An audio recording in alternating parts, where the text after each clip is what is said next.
Chicos, buenas tardes. ¿Cómo han pasado? Tiendan sus cámaras, por favor.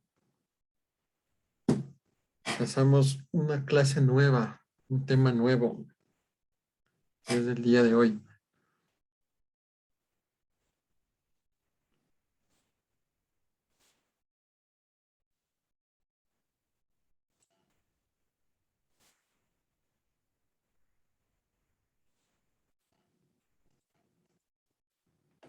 Muy bien, muchachos. El día de hoy vamos a empezar con un tema que también es bastante importante y que reviste de bastante interés en esta materia de hidrología, porque el tema de infiltración es uno de los procesos que también están involucrados dentro del ciclo hidrológico. Y este proceso es, en cambio, de una manera, tratando de darle un paralelo a la precipitación, la infiltración viene a representar uno de los procesos en donde mayormente nosotros perdemos volumen de agua. Entonces, como ustedes se están dando cuenta, en la revisión que estamos haciendo del ciclo hidrológico es de manera paulatina. Al momento ya hemos revisado los ingresos, que es la precipitación, y ahora vamos a empezar a ver acerca de las salidas. Todo en aras en ir refiriendo la ecuación hidrológica fundamental. ¿De acuerdo, chicos? Entonces, entre hoy y la próxima semana, que terminaremos haciendo unos ejercicios, vamos a hablar acerca de la infiltración, chicos. Entonces, empezamos.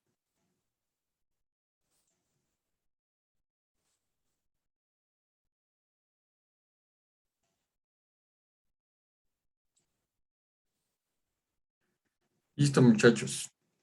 Infiltración. En términos generales, la infiltración es un proceso mediante el cual el agua que se precipita ingresa a la superficie del suelo. Ese es todo el proceso de infiltración. Y como les comentaba hace unos instantes, este proceso a la final, para viéndolo desde un aspecto ingenieril, en donde nosotros estamos refiriendo, por ejemplo, un proyecto de aprovechamiento de agua superficial. La infiltración viene a referir una pérdida del sistema, una salida del sistema. Y viéndolo, por ejemplo, desde otra periferia, a decir, por ejemplo, un ingeniero agrónomo o un agricultor, este proceso de infiltración a ellos les favorece, porque de esa manera garantizan un volumen de agua al interior del suelo y de esa manera sus plantitas pueden abastecerse, no pueden crecer. Pero de todas formas, chicos, este proceso de infiltración no es más que una pérdida del sistema y mediante la cual el agua que se encuentra sobre la superficie terrestre ingresa al suelo. ¿De acuerdo? Algo que debemos tomar en consideración es esto, chicos, de que luego de la infiltración hay un proceso que se denomina de percolación, pero es un proceso que tiene lugar en estratos de suelo mucho más profundos. Sin embargo, si no se produce el proceso de infiltración, el proceso de percolación tampoco, porque a la final el proceso de infiltración es un proceso, es un mecanismo que se produce en los estratos superiores, por llamarlo así. Y una vez que existe un descenso de esos volúmenes de agua, procede este proceso de percolación. Sin embargo, chicos, este proceso de percolación y de infiltración no podemos catalogarlos como los mismos. Son unos procesos totalmente diferentes. Como ustedes observan aquí, el proceso de percolación es un movimiento hacia estratos mucho más profundos. Y como ustedes ya se podrán dar cuenta, todo este proceso de infiltración está ligado a algo fundamental, que es la geología que nosotros tenemos al respecto en nuestro subsuelo, ¿no? Entonces, estamos supeditados también a ese respecto. Ahora, una vez que existe la precipitación, Esa precipitación se puede consumir en varios procesos. En primer lugar, chicos, el proceso de intercepción. ¿Qué es el proceso de intercepción?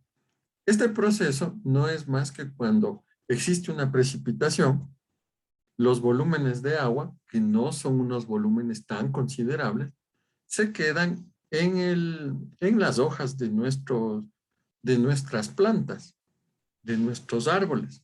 Es decir, la vegetación a la final intercepta a la lluvia para que no pueda llegar a la superficie terrestre. ¿De acuerdo? Entonces, ese es el proceso de intercepción. Una intercepción dada por la vegetación. ¿De acuerdo? Y a la final, todo ese volumen de agua que se queda en el forraje, en las hojas, viene a constituirse ya en una pérdida adicional a todo este ciclo hidrológico. Sin embargo, no llega a la superficie de la Tierra. ¿De acuerdo? Entonces, este proceso de intercepción disminuye un volumen de agua que potencialmente podría llegar a infiltrarse. ¿De acuerdo? La lluvia también se consume en este proceso de detención superficial. ¿A qué se refiere este proceso?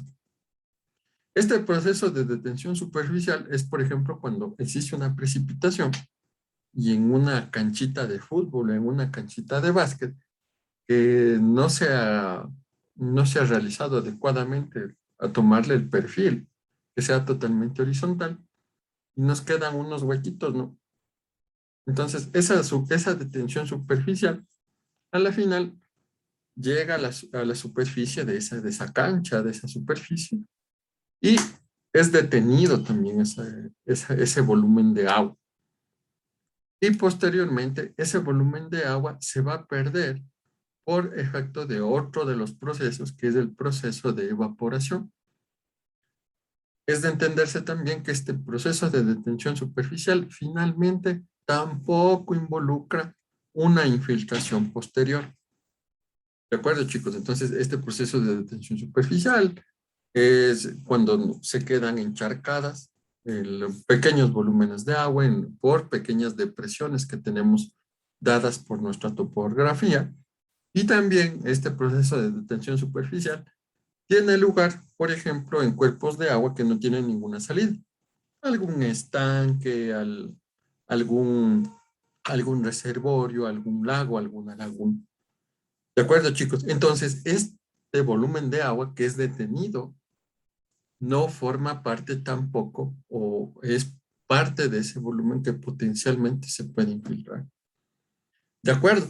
Entonces, ya tenemos dos procesos que también los podemos extraer antes de que lleguen a la superficie del terreno.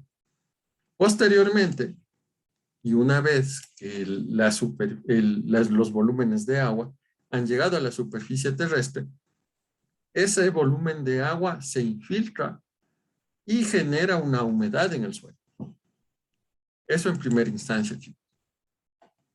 Otro de los procesos, precipitaciones sobre corrientes de agua, esos volúmenes precipitados de agua que caen sobre un cauce natural pasan a formar directamente parte del escurrimiento superficial. Es decir, no forman parte ni del proceso de detención ni del proceso de intercepción y que posteriormente se evaporan, sino esos volúmenes de agua caen directamente sobre estas corrientes de agua y pasan a formar parte del escurrimiento superficial. ¿De acuerdo? Entonces, todos estos procesos que nosotros estamos viendo aquí, chicos, están relacionados a cómo es que se transforma la precipitación una vez que llega a la superficie. ¿No es cierto? Eso es lo que estamos viendo en este momento. Muy relacionado a la humedad del suelo y a un proceso posterior a la infiltración, la lluvia se consume y también pasa a formar parte del agua subterránea. Habíamos dicho desde el inicio del curso de que aquí vamos a estudiar la hidrología netamente superficial. Sin embargo, chicos, como ustedes observan, ante este proceso de infiltración, hay algunos volúmenes de agua que después del proceso de infiltración y el proceso de percolación pasan a formar partes de reservas subterráneas de agua. Es decir, nuestro suelo a la final viene a actuar como una forma de una esponjita, que después del proceso de infiltración, de percolación, ese volumen de agua que llegó a formar parte de este sistema subterráneo lo va a almacenar. Y obviamente, para que pueda existir este almacenamiento de agua subterránea, debe existir necesariamente un flujo subsuperficial. ¿A qué me refiero con un flujo subsuperficial? El movimiento de esta agua, que después de infiltrarse e inicia a percolarse, empieza a moverse en todo este medio poroso que conforma esta masa de suelo. Entonces, este flujo subsuperficial, como ya lo verán en algún semestre posterior, que reciben la materia de hidráulica subterránea, van a ver que este movimiento del agua en todo este medio poroso tiene algunas leyes mediante las cuales se rige el movimiento, por ejemplo, la ley de Darcy. Y de esa manera nosotros también tenemos movimiento de agua en todo este sistema subterráneo. ¿De acuerdo? Entonces, toda la lluvia, toda la precipitación, se va a convertir en cada uno de estos procesos. Una partecita de intercepción, de tensión superficial, otra va a formar parte de la humedad, otra parte va a formar parte del escurrimiento directo, agua subterránea, flujo subsuperficial. Y evidentemente, chicos, lo más importante es de que una parte de esta lluvia se viene a convertir en escurrimiento superficial. Es decir, que el volumen de agua, luego de satisfacer un volumen de infiltración, posiblemente de percolación, y una vez que todo nuestro suelo se encuentre totalmente saturado y no admita mayores volúmenes de agua, se produce este proceso de escurrimiento superficial. ¿De acuerdo, muchachos? Entonces, esto al respecto de los conceptos básicos de la infiltración, ya vamos a empezar a comentar en estas gráficas que ustedes observan aquí. Estas gráficas, como ustedes pueden observar, es varias representaciones y varios bemoles acerca de este procedimiento, de este proceso de infiltración. ¿Qué les parece si revisamos uno por uno? Vamos acá. Revisemos esto, muchachos. Esta es una manera de representar al proceso de infiltración de una manera muy sencilla. ¿Qué es lo que tenemos? En primera instancia, podemos observar que aquí existen volúmenes que están precipitándose sobre una superficie del terreno, ¿no es cierto? Y una vez que estos volúmenes de agua llegan a la superficie terrestre, ¿qué es lo que pasa? Procede este fenómeno de infiltración. Fenómeno de infiltración, obviamente, tendrá lugar en estas capas. Las capas superiores que conforman nuestro subsuelo, ¿no es cierto?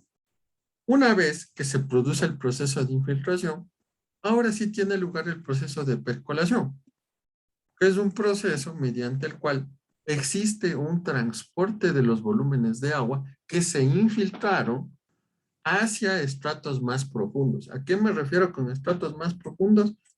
A estratos que se encuentran a alturas más considerables al respecto del nivel de la superficie libre del terreno.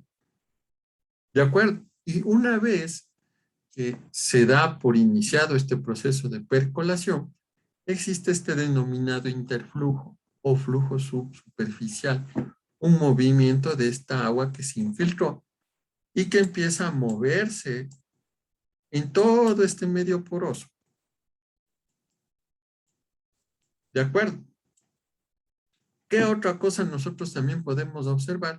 Es que toda esta masa de suelo tiene una capacidad máxima. Es decir, tiene una capacidad, un volumen, el cual puede almacenar. Y una vez que nosotros superamos ese volumen, ¿qué es lo que pasa? Se lo considera como totalmente saturado. Es decir, que ya no puede admitir ni un solo mililitro de agua. ¿De acuerdo? Y una vez que se produce este efecto, ¿qué es lo que pasa con el agua que todavía sigue precipitándose? Simplemente van a dar a conocer este fenómeno que es el último que vamos a ver en este semestre, que es el proceso de escorrentía o escurrimiento superficial. ¿De acuerdo? Entonces, más o menos ahora ya vemos cuál es este proceso. Existe la precipitación, llega al suelo, se infiltra, sin tomar en cuenta la detención, sin tomar en cuenta la intercepción, se infiltra, existe una saturación completa de toda esta masa de suelo y se produce la escorrentía superficial o el escurrimiento superficial. Y en función del transporte a gravedad dado por la topografía que nosotros tenemos, este escurrimiento superficial, ¿hacia dónde es que va a llegar? Hacia nuestros cauces naturales, muchachos. Que viéndolo dentro de un contexto de la cuenca, a la final vienen a llegar a conformar todos nuestros cauces intermitentes, nuestros cauces perennes, sobre todo esos, ¿no es cierto? Entonces, este escurrimiento superficial por gravedad, por efecto de la topografía, se trasladará hacia nuestros cauces naturales, como ustedes observan aquí. ¿De acuerdo? Pero adicionalmente, chicos, ustedes pueden ver de que por efecto de la percolación y de este flujo subterráneo, existe toda esta zona de aquí, la cual también después de un tiempo perentorio, también va a llegar a saturarse por efecto de movimiento del agua. Y esto, todo este volumen que se encuentra en estratos inferiores, por llamarlo así, son volúmenes que a la final también llegan a aparecer después de algún tiempo en el sistema superficial de un sistema hidrológico, de un ciclo hidrológico. Entonces, es de entenderse de que este caudal base que lo denominan ahí, es producto de un escurrimiento subterráneo, de un escurrimiento subsuperficial. Y aquí viene la pregunta, y más o menos relacionándolo a lo que habíamos visto al respecto de los cauces naturales. ¿Por qué en un cauce natural, de los cauces de tipo perennes, siempre existe al menos un caudal, por más pequeño que parezca, en las épocas de verano? ¿Por qué? Porque existe esta entrega de volúmenes de agua de parte del sistema subterráneo. ¿De acuerdo? Entonces, cuando no existen precipitaciones, por ejemplo, en el periodo en el que nos encontramos, entre agosto y hasta un poco del mes de septiembre, es en donde en las zonas de la sierra y también de la costa, tenemos ausencia de precipitaciones, ¿no es cierto? Pero sin embargo nos vamos al Machángara y le vemos con agua. Ojo, el Machángara tiene aportaciones de agua sanitaria, pero retirando esas aportaciones de agua sanitarias, el río Machángara también tiene un caudal de escurrimiento en la época de verano. Y nosotros nos ponemos a pensar, pero si no ha llovido, ¿por qué tiene un caudal? Y es por efecto de estas aportaciones subterráneas, muchachos. Estas aportaciones subterráneas de este caudal base es el que aflora en las épocas en las que este cauce natural las necesita. Y dentro de todo este aspecto, muchachos, también vamos a conversar aquí, en este capítulo, acerca de un componente que es bastante importante, que es la denominada napa freática o nivel freático. Y vamos a ver cuál es la importancia de esa napa freática. ¿De acuerdo, chicos? Entonces, esto es acerca de esta primera gráfica, que versa acerca de todo este proceso de infiltración. Echémosle una limpieza a esto. Vamos a ver acá. Aquí también tenemos la representación de todo este proceso de infiltración. Sin embargo, aquí, chicos, estamos considerando la presencia de diferentes tipos de suelo. ¿Y qué es lo que comúnmente nosotros tenemos en la vida real? Lo que hemos considerado aquí es de que absolutamente todo este estrato de aquí, es un estrato homogéneo. Es decir, que está conformada por la misma formación, por granulometrías muy similares, etcétera, etcétera. Sin embargo, eso en la vida real no es, prácticamente eso no lo podemos encontrar, porque nuestro subsuelo es heterogéneo. ¿De acuerdo? Y es lo que podemos ver aquí. Entonces, chicos, miren, tan solo fijándonos en esta gráfica,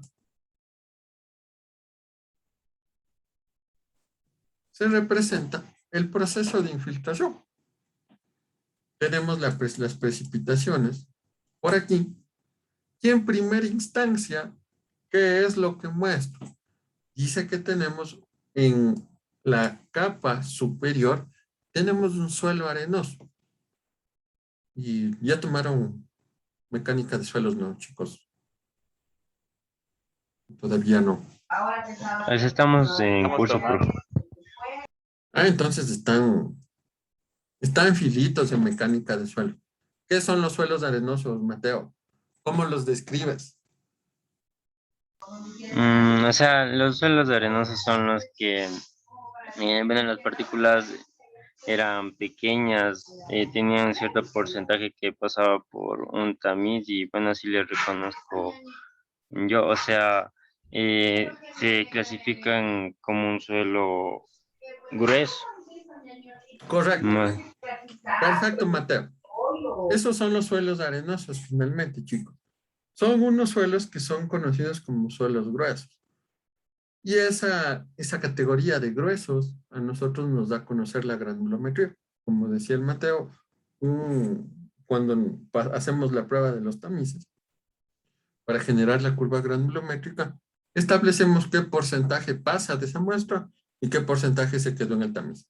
¿No es cierto? Entonces, nosotros, chicos, aquí en hidrología también vamos a hacer esas consideraciones, de que en dependencia, sobre todo, de la granulometría que tengan nuestros suelos, son muy decidores de estos aspectos para el proceso de infiltración. Ahora, si ustedes observan aquí, dice que en la parte superior nosotros vamos a tener un suelo arenoso, como decía el Mateo, un suelo grueso. Y el que nosotros tengamos un suelo grueso, ¿qué es lo que pasa al respecto de los vacíos? Los vacíos también son considerables, ¿no es cierto? También podríamos considerar que un suelo grueso es una grava, ¿no? Conformado por una grava. Y en la parte de abajo dice que tenemos un suelo arcilloso. Iván Ponce, ¿qué es un suelo arcilloso? ¿Cómo le entiendes a un suelo arcilloso? Inge, yo todavía no tomo esa materia, pero supongo lo que tienen, sí o no, un material más compacto. Eso, correcto, Iván. Eso, chicos, exprésense con lo que ustedes conocen. Todos conocemos la arcilla, ¿no es cierto? ¿Qué es la arcilla? La arcilla, en cambio, es conocida por tener unas partículas bien pequeñitas. Y aparte que obviamente tiene algunas otras propiedades, por ejemplo, el límite plástico, el límite líquido y todos esos límites de Atterberg que ya no me acuerdo también. Entonces, estos suelos arcillosos tienen partículas más pequeñas. ¿Y eso en qué favorece? De que como son más pequeñas, pueden pegarse un poco más. Y de esa manera ya no existe una mayor cantidad de vacíos. Por lo tanto, podríamos relacionar, en este caso, como lo hace en este gráfico, podríamos relacionarlo a la permeabilidad que vienen a tener esos suelos. ¿No es cierto? Un suelo arenoso, al tener unas partículas más gruesas, llega a tener una permeabilidad o también, refiriéndonos de una manera más técnica, una conductividad hidráulica mucho más grande. ¿De acuerdo? En cambio, un suelo arcilloso, al ser mucho más compacto, más fino, la permeabilidad o la conductividad hidráulica hace que sea mucho menor. ¿De acuerdo? Y eso es evidente, ¿no? Por esta gráfica que vamos a ver acá. Entonces, muchachos, esto que ustedes observan en esta gráfica es lo que tenemos en la vida real. Suelos que son heterogéneos. Heterogéneos tanto en este corte en elevación y también heterogéneos en algunas de sus características. Por ejemplo, la conductividad hidráulica cuando son suelos anisotrópicos.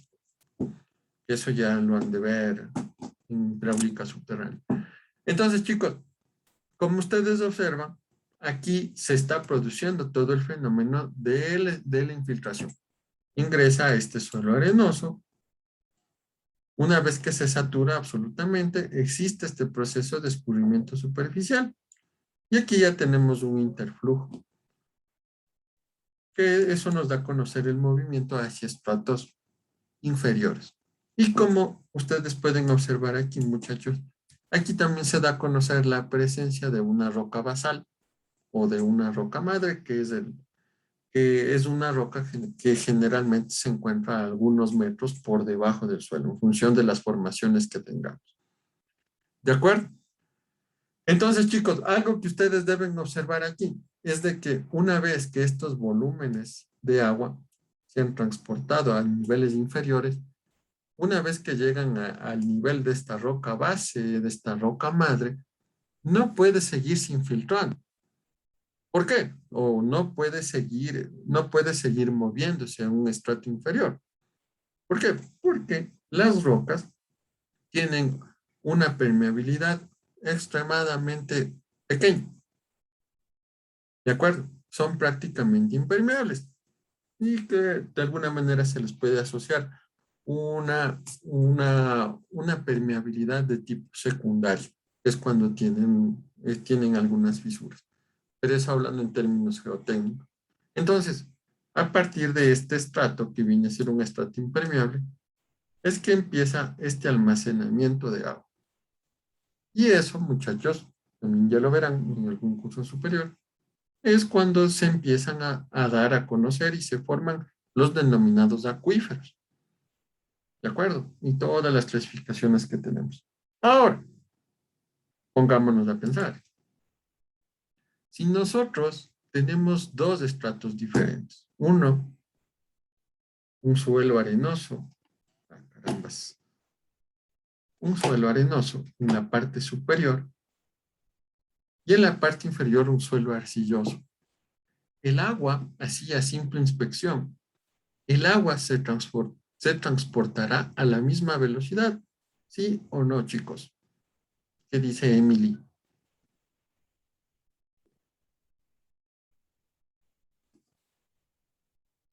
Que sí. Que sí, ¿por qué?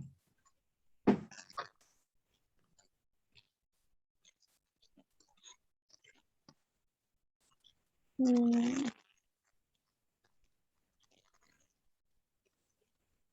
¿Qué dices, Kevin?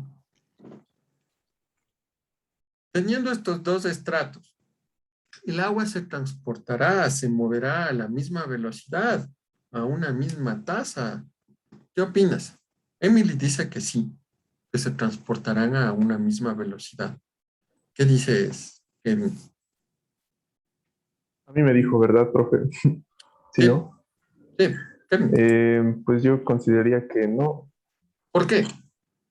porque, o sea, son diferentes estratos, como usted lo dice, o sea, las partículas son diferentes, entonces, por ejemplo,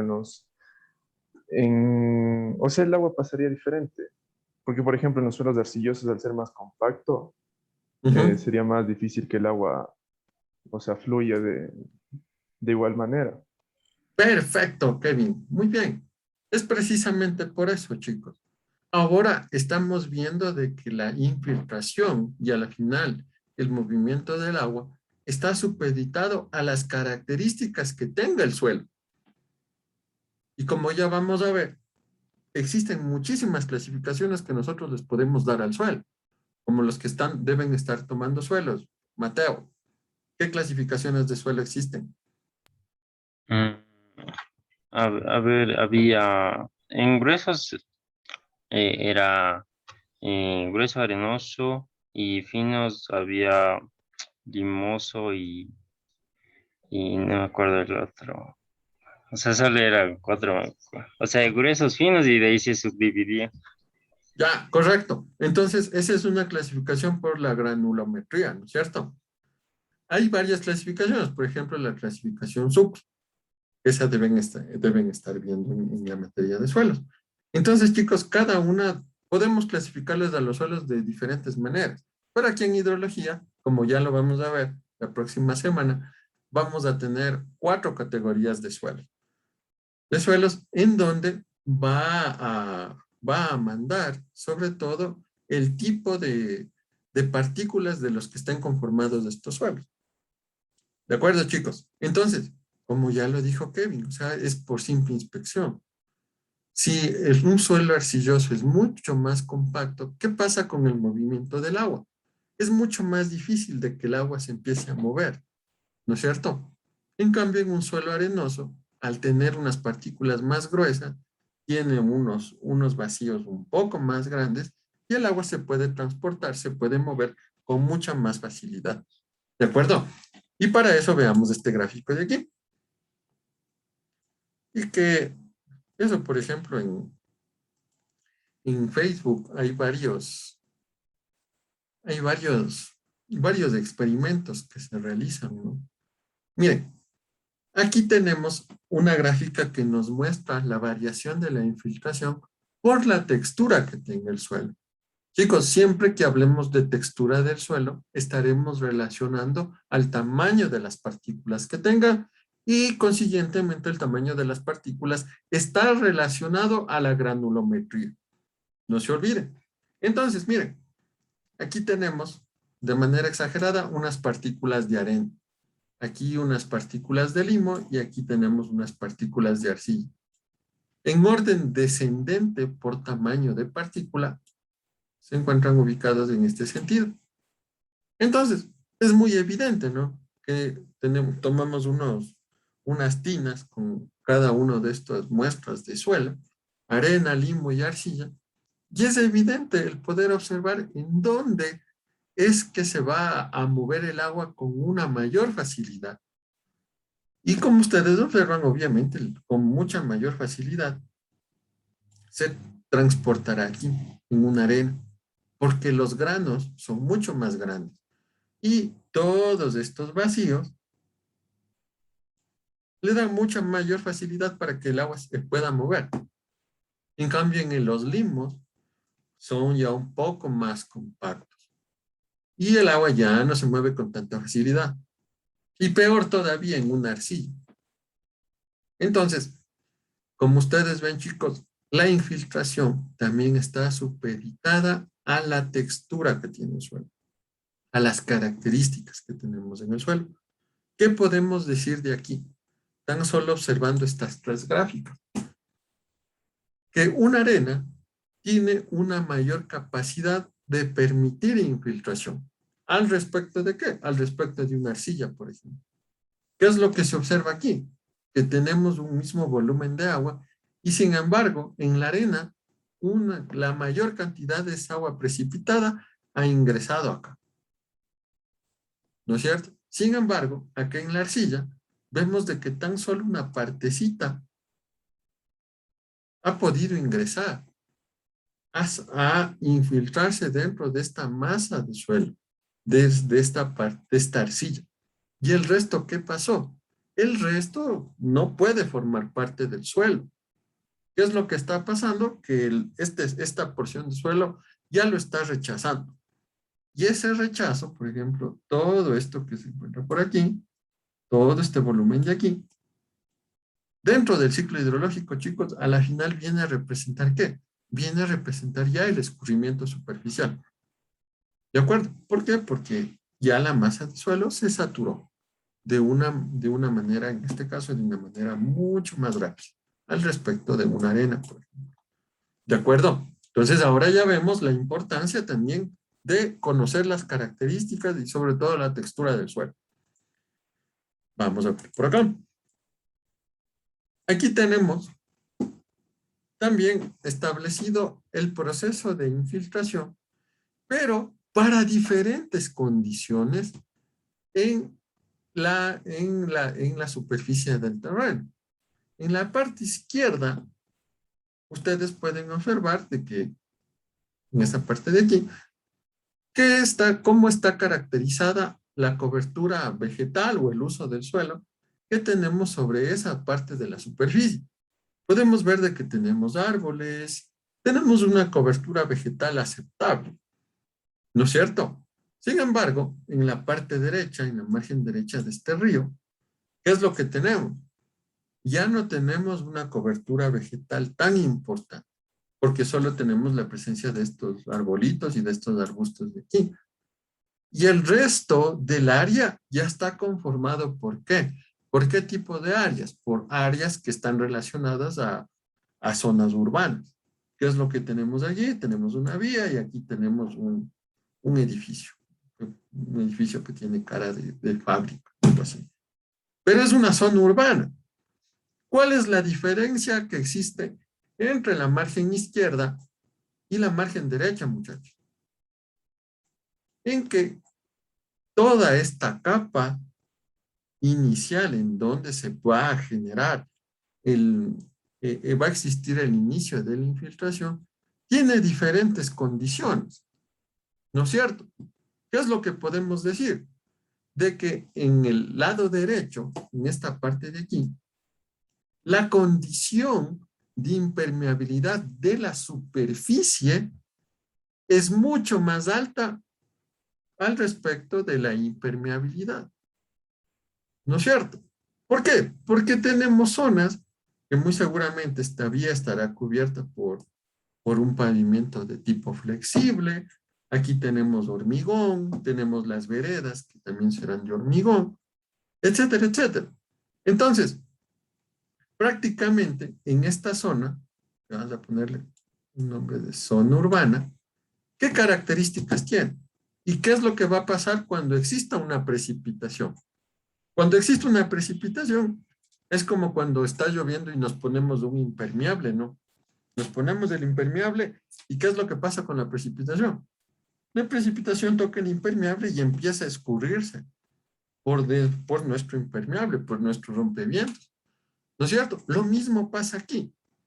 Mientras la superficie del terreno tenga mayores características que tiendan a darle mayor impermeabilidad, ¿qué es lo que vamos a tener? Vamos a tener una tendencia a que exista un escurrimiento superficial mucho más acentuado. Es decir, que apenas llueva, llegue hacia nuestra superficie, se encuentre con un pavimento de tipo flexible e inmediatamente se genere el proceso de escurrimiento superficial. ¿No es cierto? Entonces, por eso es que ustedes deben haber escuchado de que una de las cosas que van más en detrimento de nuestras cuencas de drenaje es el incremento de estas zonas urbanas. ¿Por qué? Porque a la final, el incremento de estas zonas urbanas hacen de que una vez que exista precipitación, no se tienda a generar un proceso de infiltración adecuado. Y a la final, chicos, ustedes están observando de que el proceso de infiltración también es importante, sobre todo para nuestras reservas, entre comillas, que tenemos en todo este sistema subsuperficial. Si no existe infiltración, todo se está convirtiendo en escurrimiento superficial, muy seguramente estas reservas, nuestros acuíferos, lo que posteriormente puede aflorar en los mismos cauces naturales, tienen una reserva menor. ¿De acuerdo? Entonces, la característica en esta zona urbana es de que al tener zonas que tienen mayor impermeabilidad, el escurrimiento superficial es mucho más acentuado, mucho más grande. ¿De acuerdo? Obviamente, no es que no se produzca infiltración, sí se produce infiltración, pero en mayor cantidad.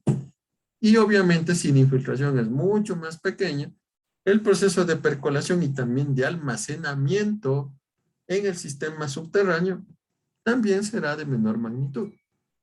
¿De acuerdo? Ahora analicemos en esta zona que pongámosle que es un bosque. En ese bosque, ¿qué es lo que pasa? nosotros podemos tener una mayor tendencia a la infiltración. Se pueden infiltrar más volúmenes de agua. Ahora, ¿por qué? Porque las condiciones de la superficie así lo permiten. ¿No es cierto? Tenemos plantitas, tenemos árboles allí, tenemos pastos, etcétera, etcétera. Y que eso a la final va a permitir de que se infiltre, ¿no? Se infiltren los volúmenes de agua y permitir de esa manera de que toda esta masa de suelo, chicos, a la final quede totalmente saturada, quede totalmente satisfecha y posteriormente se produzca el escurrimiento superficial. ¿De acuerdo? Entonces, un ejemplo típico, por ejemplo, en una zona, en una cuenca, donde nosotros vamos a tener unos bosques nativos. ¿Qué es lo que pasa?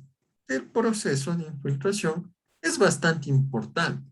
Y a la final, dentro de la revisión que ustedes harán en hidrología aplicada, por ejemplo, cuando generan una curva de duración general, van a poder observar que tan solo con el indicativo de una curva de duración general, pueden observar de que la misma cuenca se puede llegar a autorregular en cuanto a la salida de volúmenes de agua. ¿A qué me refiero con este proceso de autorregulación?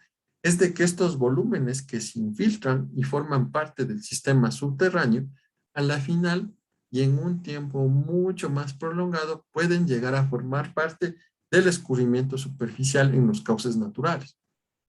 ¿De acuerdo? O sea, haciendo un paralelo a la zona urbana, chicos. En la zona urbana, ¿qué es lo que estamos viendo?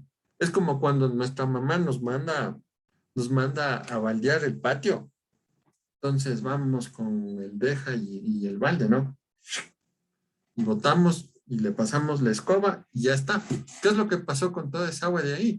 Simplemente ya se fue al desagüe. Hubo una respuesta inmediata de esa superficie ante ese volumen de agua que yo le había arrojado a la superficie. Entonces, prácticamente, todo ese volumen de agua ya se convierte y forma parte del desagüe. Lo mismo ocurre en las cuencas. Si mis superficies son impermeables, se precipita y todo pasa a formar parte del escurrimiento superficial. En cambio, teniendo la misma precipitación en una zona, en una cuenca, donde yo tenga una mejor cobertura vegetal, ¿qué es lo que pasa?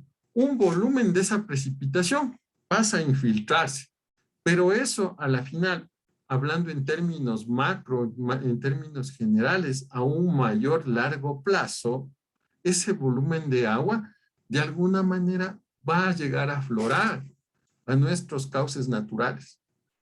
Ya eso es lo que les había comentado, es que se le denomina como autorregulación de las cuencas. Que a la final esos volúmenes, no todo el volumen que se infiltra, pero sí una buena parte pasa a formar parte de nuestros cauces naturales después de un largo tiempo. ¿De acuerdo? Entonces, hablando en cuanto a gestión del agua en las mismas cuencas, chicos, siempre que nosotros tenemos superficies que son mucho más impermeables, esos volúmenes de agua en un corto tiempo pasan a formar parte ya del escurrimiento superficial y a la final la salida de la cuenca, la salida del sistema. En cambio, cuando tenemos una cobertura vegetal un poco, mucho más conservada, por llamarlo así, tan solo una partecita de la precipitación pasa a formar parte inmediata de ese escurrimiento superficial. Y en la otra parte del volumen, y después de un largo tiempo, pasa a formar parte de los cauces naturales. ¿De acuerdo? Entonces, esto es al respecto de las condiciones que nosotros tenemos en la parte superior de la superficie del terreno. Y otra de las cosas que también nosotros debemos tomar en cuenta. Cuando nosotros tenemos una cobertura vegetal más o menos importante, se produce este proceso de infiltración y también la colaboración que nos dan la vegetación, los árboles, los pastos, los arbustos que tenemos ahí, es que las mismas raíces de esta vegetación también consume parte de este volumen que ha sido infiltrado. Y de esa manera, una vez que se consume, da paso a que también se pueda seguir incorporando mayores volúmenes de agua que pueden llegar a formar parte de esta masa de suelo. ¿De acuerdo, chicos? Entonces, esta es otra de las características de la precipitación. Ojo, ya vamos viendo acerca de la textura del suelo, esto es muy importante, de la conformación geológica que tenga nuestro subsuelo. Aquí el proceso en general, y aquí hemos visto ya las condiciones que tiene nuestra superficie del terreno. ¿De acuerdo? Y esta es una fotografía típica, ¿no? En donde se puede observar en la parte, y vamos aquí, en esta zona de aquí, chicos, ahí tenemos un pavimento flexible, ¿no es cierto? Y al comparar, pongámosle 1 y 2, esas dos superficies, muchachos, pues lo que podemos ver, que esta superficie número 1 es mucho más impermeable al respecto de esta número 2. Por lo tanto, en todo el área que esté caracterizado por esta superficie número 2, se va a dar paso a una mayor tasa de infiltración al respecto de esta de aquí, en donde prácticamente la infiltración tiende a valores bastante pequeñitos. ¿De acuerdo, chicos? ¿Alguna pregunta que tengan al momento? ¿Dudas?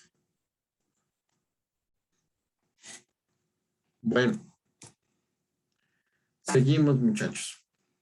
Ahora, vamos a hablar brevemente algo acerca de los procesos que están asociados. Esto ustedes ya lo conocen, ¿no? Estos son todo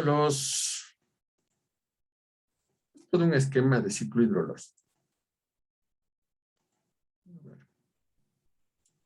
Listo. Listo, chicos. Entonces, ¿cuáles son los procesos que van a estar asociados a nuestro proceso de infiltración? Los que ya habíamos visto en una diapositiva anterior. Primero, proceso de intercepción, chicos. Es un volumen que no llega al suelo y que se queda regularmente en la vegetación. Si estamos hablando de una zona urbana, también es un volumen que se queda en los edificios y que posteriormente este volumen de agua que queda interceptado, es como cuando estamos jugando fútbol, ¿no? Cuando el número 5 le anticipa al delantero. Entonces, este volumen de agua finalmente se va a perder. ¿Y cómo es que lo consideramos como una pérdida? Es porque se va a evaporar posteriormente. ¿De acuerdo? Ese es el proceso de intercepción. Posteriormente, el proceso de detención superficial es un volumen que se almacena en depresiones. Por ejemplo, estas pequeñas depresiones, como las que pueden ver, las que pueden observar allí, y que a la final son efectos de la topografía que nosotros tenemos. ¿De acuerdo? Y una vez que llegan a ser detenidos, este volumen también se llega a perder mediante el proceso de evaporación. ¿De acuerdo? La humedad del suelo, eso es lo que vamos a tratar, renglón seguido. La precipitación directa a cuerpos de agua, ¿no? Es una precipitación que cae directamente sobre estos cuerpos de agua y pasa a formar parte ya del escurrimiento superficial. Tenemos el agua subterránea, que posterior a la saturación de nuestras masas de suelo, el agua gravitacional comienza a drenarse, es decir, comienza a moverse. El flujo subsuperficial es un flujo paralelo al terreno y descarga el escurrimiento superficial. Esto es lo que podemos referir como flujo subsuperficial. Y finalmente el escurrimiento superficial, que es un volumen que recorre sin infiltrarse. Una vez que hemos satisfecho el volumen de infiltración, pasa a generarse este escurrimiento superficial. Es algo que ya lo habíamos referido, chicos. De acuerdo. Entonces, en estas gráficas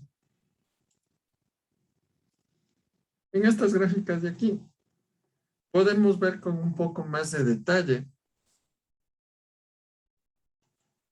acerca de estas zonas en donde la infiltración puede ser definida con con un mayor detalle, por llamarlo así. Y hablemoslo aquí. Entonces, tenemos una vegetación en la parte superior, rayándole en esta parte de aquí. Posteriormente, en donde se encuentran las raíces, es una zona en donde predomina y es proclive a generar evapotranspiración, que es algo que ya lo veremos en el siguiente capítulo. Posteriormente, chicos, viene esta zona que se la denomina con el nombre de subzona intermedia. ¿Cuál es la característica principal de esta subzona? Es de que es una zona que generalmente no se encuentra saturada por completo y es uno de los estratos superiores del suelo. ¿De acuerdo?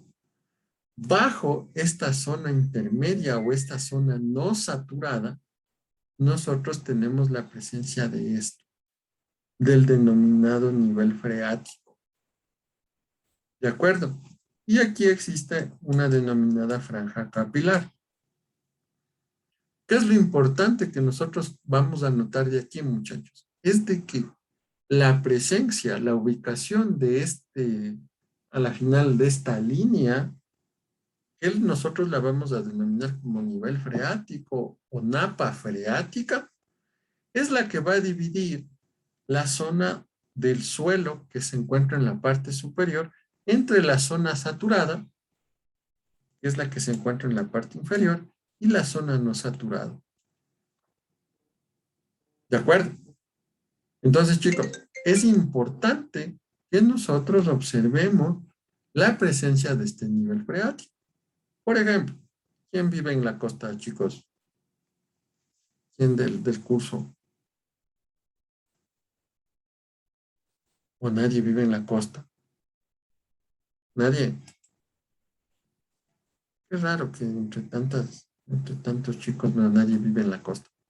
Pero bueno, por ejemplo, si ustedes les han contratado a hacer su primera casita en la costa, en Guayaquil, por ejemplo, que se encuentra a 0 metros sobre el nivel del mar, muy cerca al nivel del mar. Cuando se van a excavar nuestras zonas para los plintos, para las bases de la cimentación, lo primero que encontramos es esto. Nos encontramos con el nivel freático. ¿De acuerdo? Y eso, hablando constructivamente, es un problema bastante importante, si no se lo sabe manejar. Pero ¿eso qué quiere decir, chicos?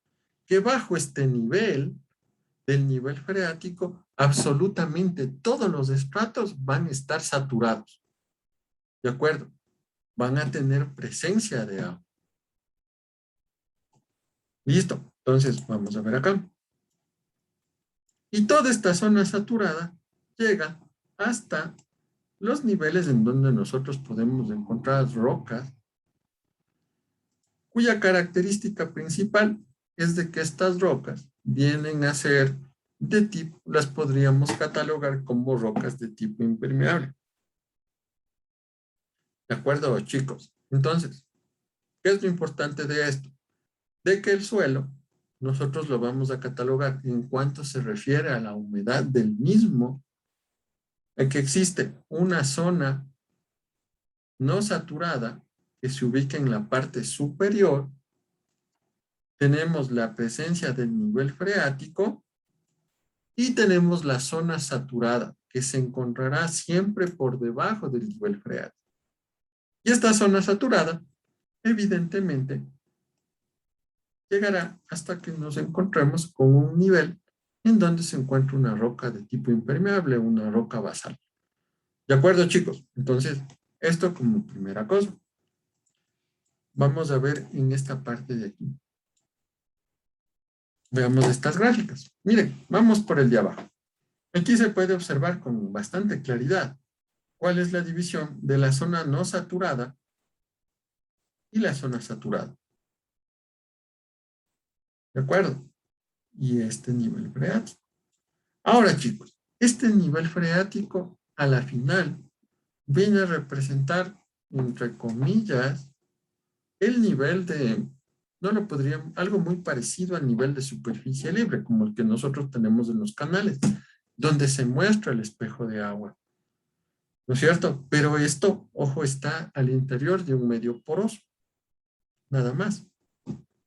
¿De acuerdo, muchachos? Entonces, obviamente, este nivel freático no es que es constante, sino va a variar en función de todo este proceso de infiltración que tenga lugar en la zona.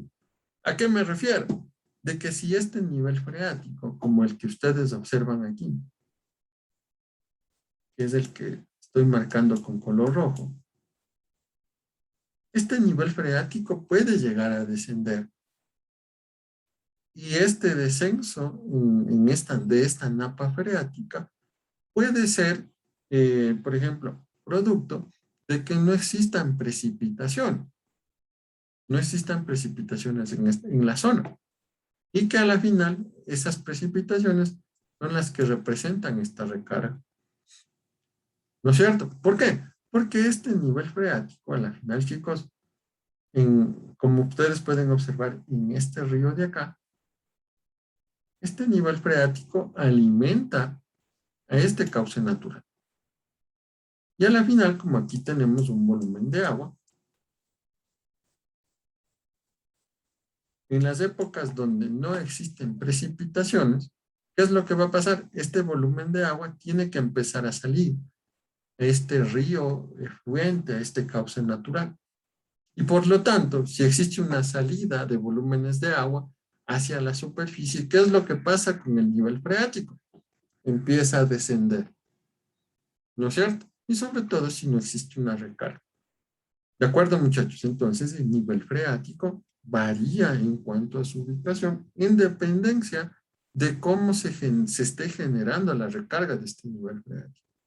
Ojo, estos niveles freáticos también están relacionados a la presencia de acuíferos, finalmente, pero, por ejemplo, lo que nos está presentando aquí es la presencia de un acuífero que no es confinado, es un acuífero de tipo libre. Eso ya lo verán con mayor detalle en hidráulica subterránea, muchachos. Lo que me interesa es de que ustedes puedan observar cuáles son las zonas que nosotros tenemos. Zona no saturada, zona saturada y presencia del nivel freático.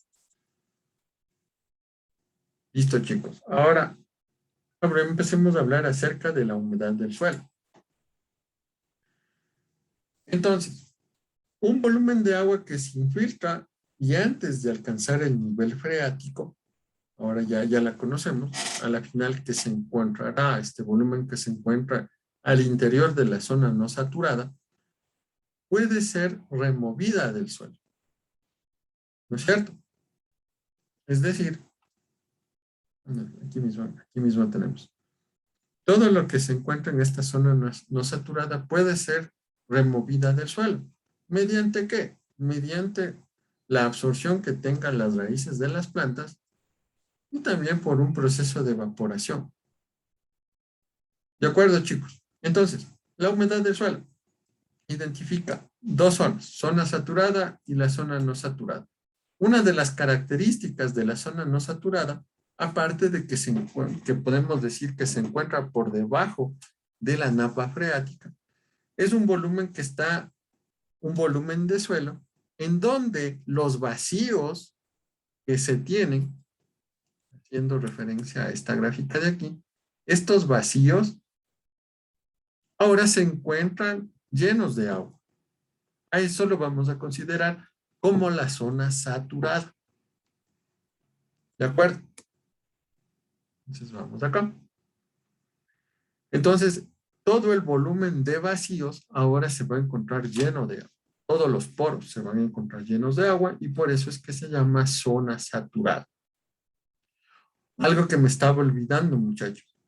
Obviamente, una de las cosas que ustedes deben considerar es de que la ubicación de esta napa freática no está tan ligada a la estratificación que nosotros tengamos del suelo. ¿A qué me refiero? Que, por ejemplo, en esta gráfica de aquí, muchachos, en esta línea,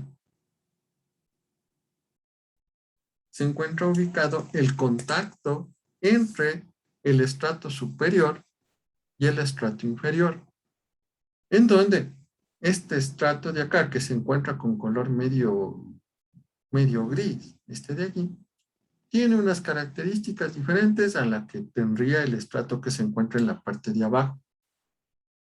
No obstante, chicos, no es que la napa freática se va a encontrar en el contacto de estos dos estratos. No. La napa freática se ubicará en función de cómo se esté produciendo todo este fenómeno de infiltración. Y no necesariamente debe ser coincidente al contacto entre cada una de estas napas, de estas estratificaciones geológicas. ¿De acuerdo? Sigamos. Vámonos para acá. Ahora hablemos de la zona no saturada.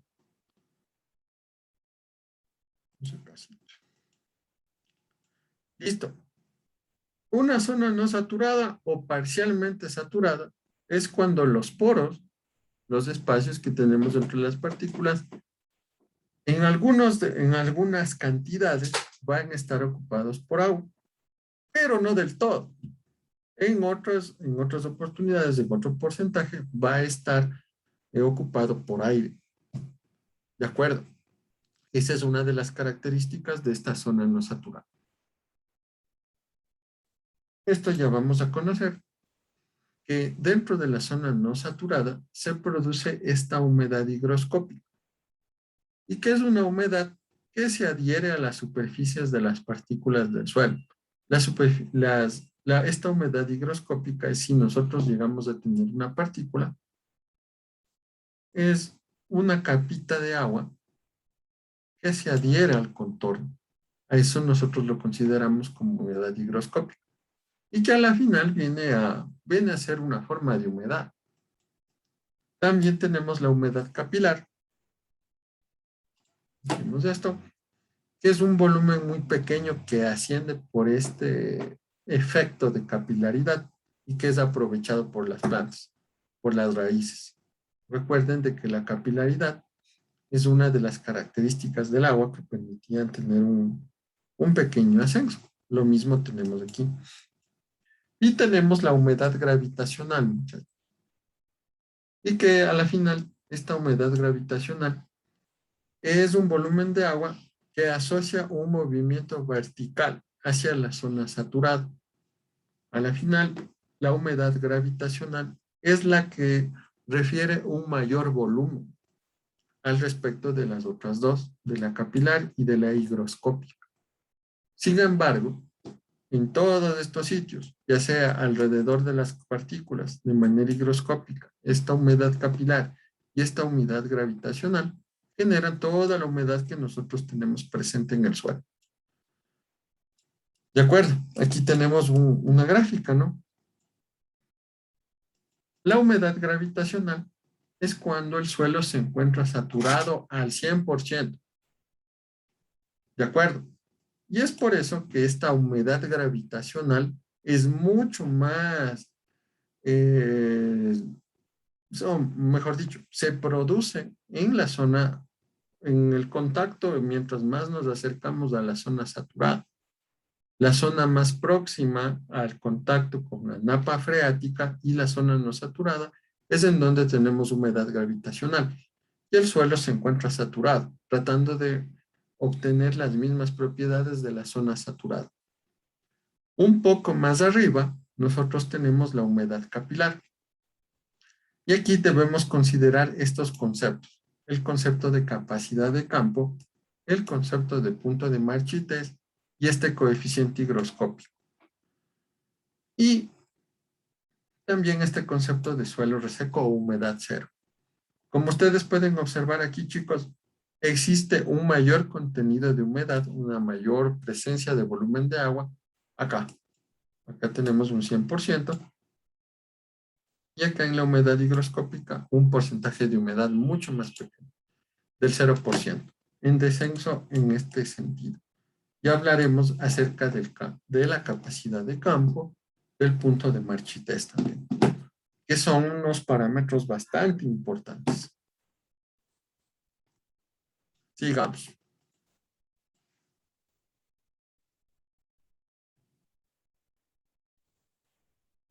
Listo, chicos. Ahora veamos un video para poder ilustrarnos de una manera un tanto diferente.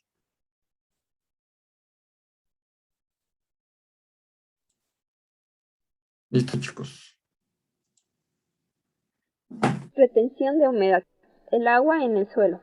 El suelo es el principal suministrador de agua para las plantas por su capacidad para almacenarla y su capacidad en la relación en las partículas sólidas de este y las moléculas del agua. El correcto manejo del agua en la agricultura y en la gestión del medio ambiente requiere de conocer su comportamiento, ya que la vida de un ecosistema terrestre depende del estado energético del agua en el suelo. Este depende de la posición, composición e interacción entre la matriz del suelo y el agua. Dependiendo de las características del suelo, tienen distintas capacidades para retener el agua.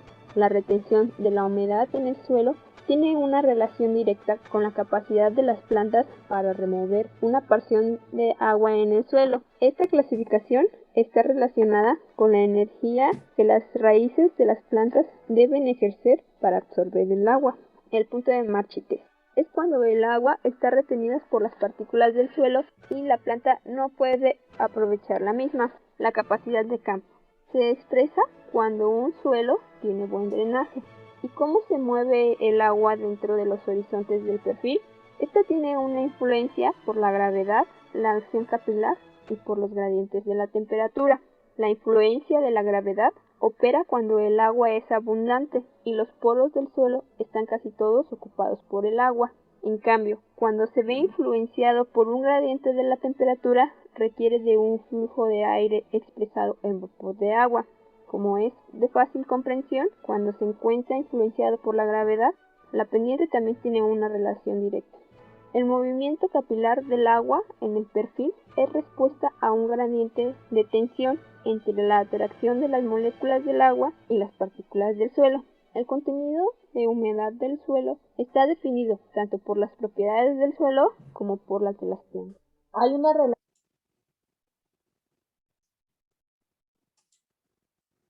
Retención de humedad.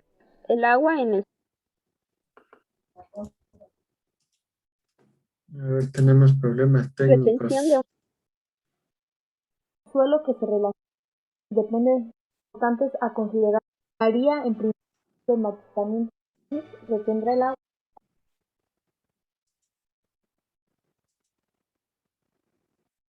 tanto por las propiedades del suelo como por las de las plantas.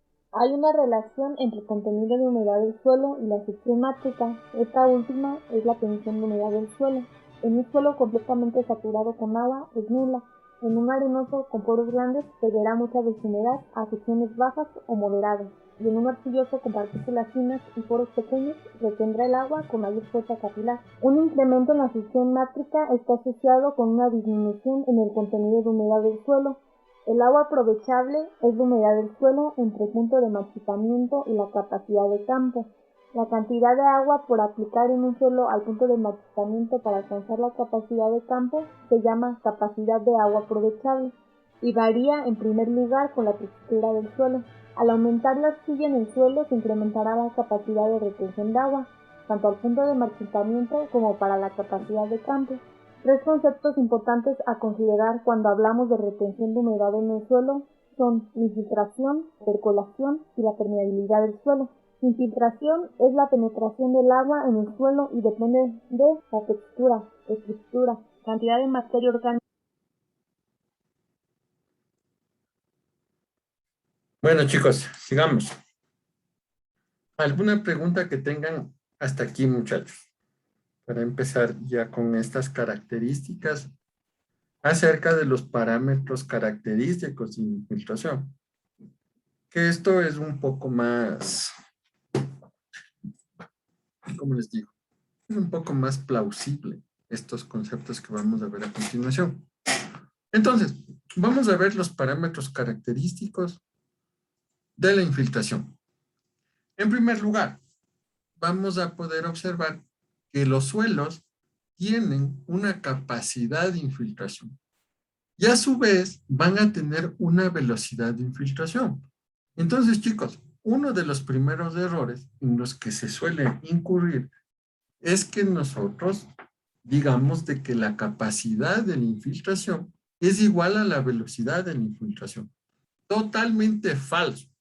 Eso no es verdad. Son dos conceptos totalmente diferentes.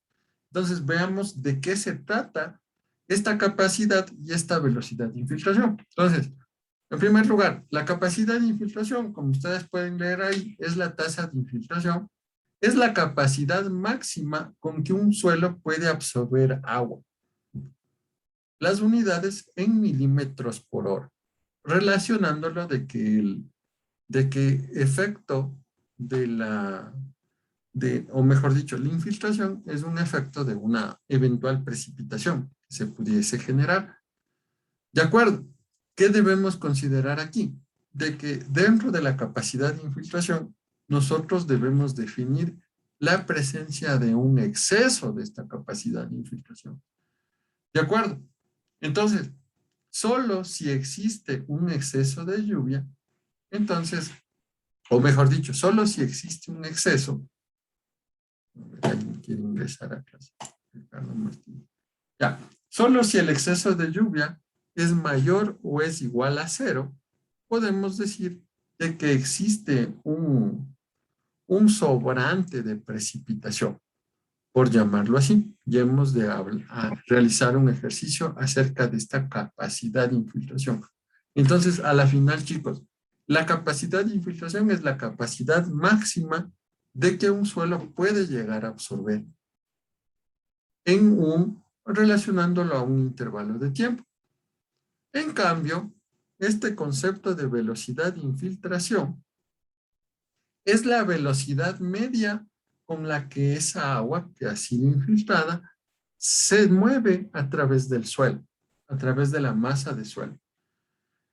Y esta velocidad de infiltración, esto que quede bastante claro, depende de las propiedades que tenga el suelo. Por ejemplo, de la conductividad hidráulica y del gradiente hidráulico. ¿De acuerdo? Y todo esto está relacionado a una dinámica del agua en el suelo. Dinámica relacionado al movimiento que puede tener el agua al interior de la masa de suelo, en ese medio poroso. Entonces, ustedes pueden observar en esta primera gráfica,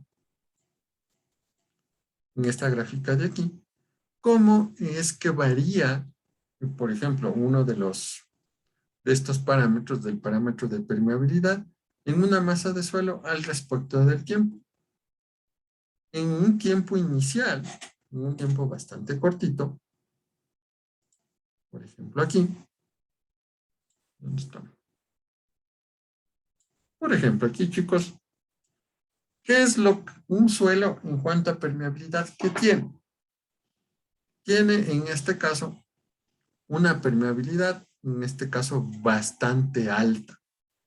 Es decir, que permitiría admitir un volumen considerable de agua, ¿no? Para posteriormente infiltrarse. A medida de que pasa el tiempo, vemos de que esta permeabilidad se reduce de una manera considerable. ¿Y esto efecto de qué?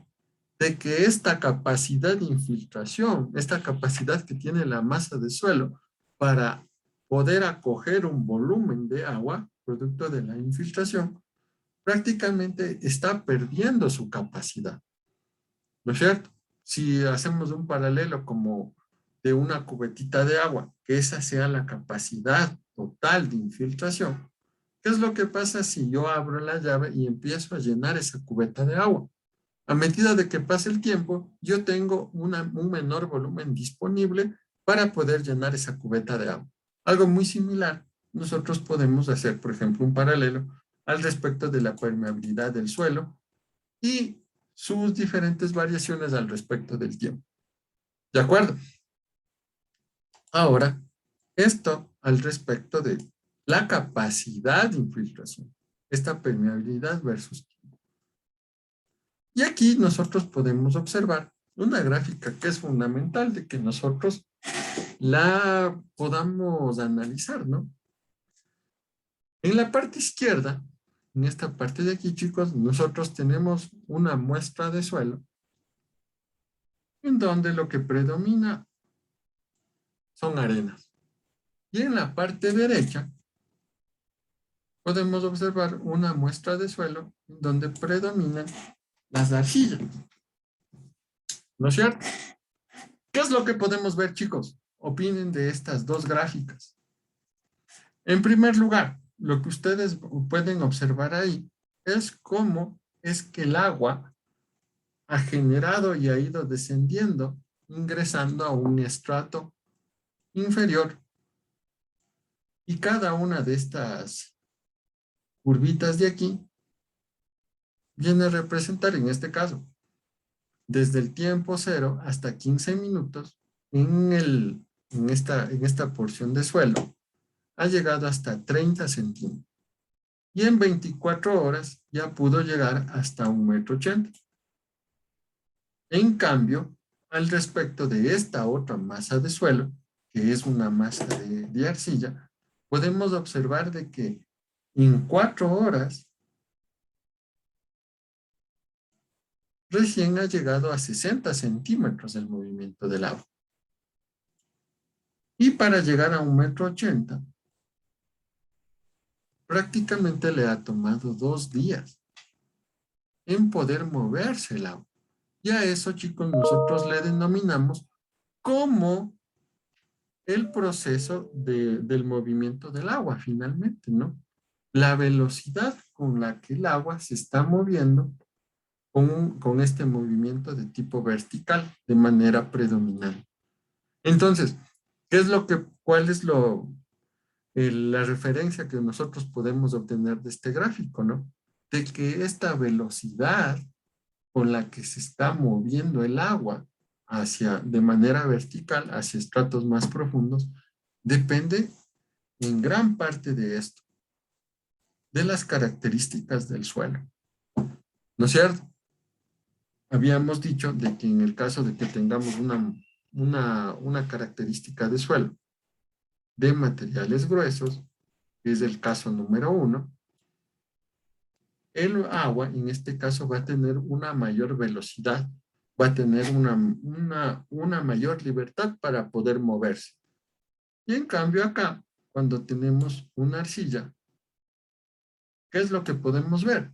De que el agua se va a transportar de una manera más lenta, una velocidad mucho más lenta. ¿Y qué es lo que también podemos observar a este respecto, chicos?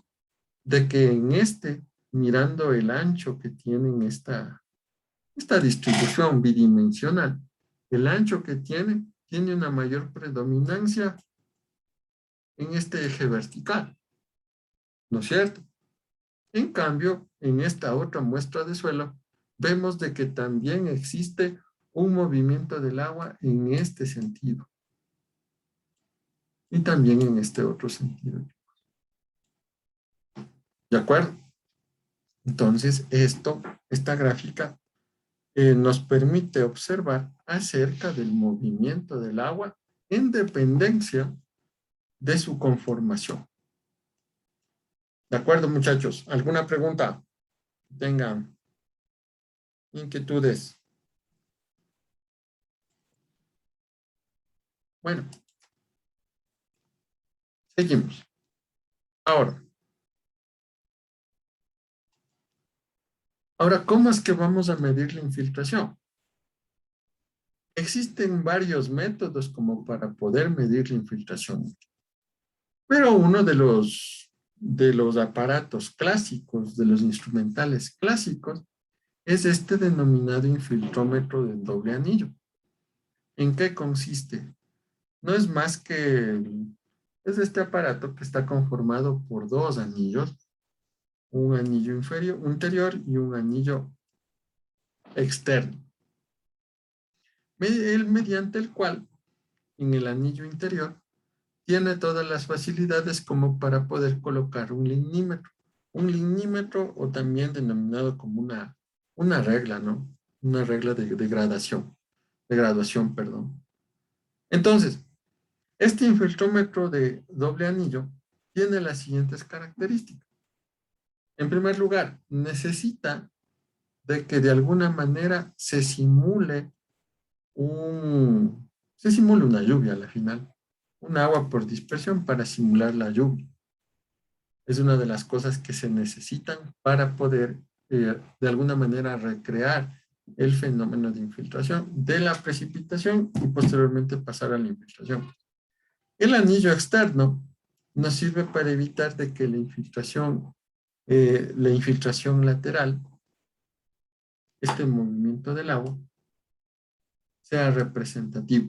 Es decir, queremos conocer la infiltración predominante en el eje totalmente vertical. ¿De acuerdo? Entonces, por ejemplo, este infiltrómetro de doble anillo es representativo para cuando queremos realizar el monitoreo y establecer las características de la capacidad de infiltración en un área pequeña. ¿De acuerdo? De alguna manera, este infiltrómetro, para poder instalarlo, tenemos que hincarlo. Tenemos que hincarlo al interior del suelo. Y de esa manera, de alguna forma, estamos alterando el proceso de normal infiltración. Y otra de las cosas importantes es de que tan solo las mediciones que nosotros tomamos con esta regla de aquí es una medición en donde tan solo se está considerando cómo es que desciende este nivel de superficie libre del agua. Y no nos interesa para nada la dinámica del movimiento subsuperficial. Es decir, no nos interesa conocer esto. ¿Qué es lo que pasa con el movimiento del agua una vez que se infiltró? Solo nos interesa conocer qué cantidad de agua ha ingresado hacia el suelo. Nada más. Por eso es que es un aparato muy sencillo, pero a la vez también información no es tan sofisticada la que nosotros podemos llegar a obtener. ¿Cuál es el producto de todo la gestión de este infiltrómetro de doble anillo? ¿Qué podemos llegar a generar esto, chicos? Una curva de capacidad de infiltración, que como ustedes pueden observar aquí, tiene este estilo, tiene esta forma. Obviamente, como habíamos visto la curva de permeabilidad en el slide anterior, ¿qué es lo que podemos ver? De que esta capacidad de infiltración va a disminuir en función de que cómo pasa el tiempo. Cronológicamente, la capacidad de infiltración tiende a ser mucho menor. De acuerdo, muchachos. Entonces, nos vamos a quedar hasta ahí, ya que faltan 20 minutos para que se acabe la clase. Entonces, vamos a necesitar dos expositores para el próximo miércoles. Y la primera exposición es acerca del método de Horton. Les voy a escribir aquí.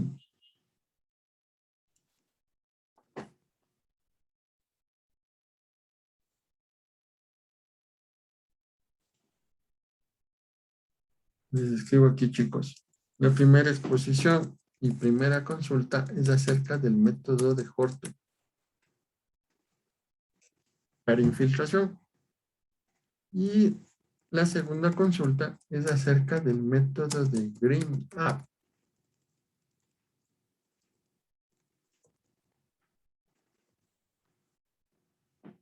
Entonces, chicos, cada grupo tiene que realizar la consulta acerca del método de Horton y del método de Green-Up para, obviamente, calcular la infiltración. Son modelos matemáticos.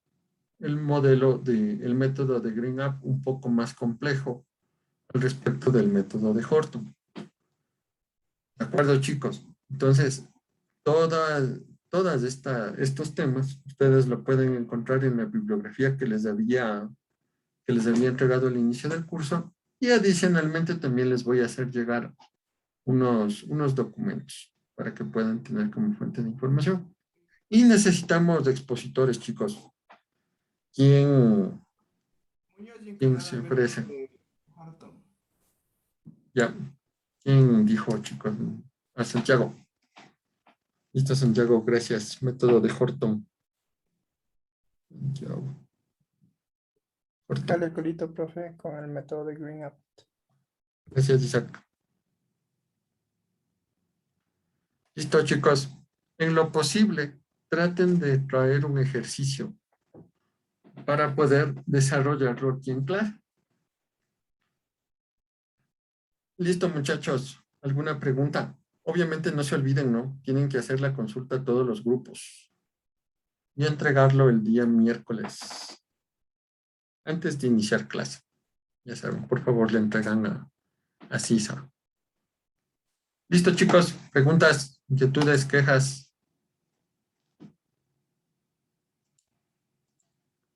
Bueno, entonces, si no hay inquietudes, ni dudas, ni quejas, nos quedamos por ahí, muchachos.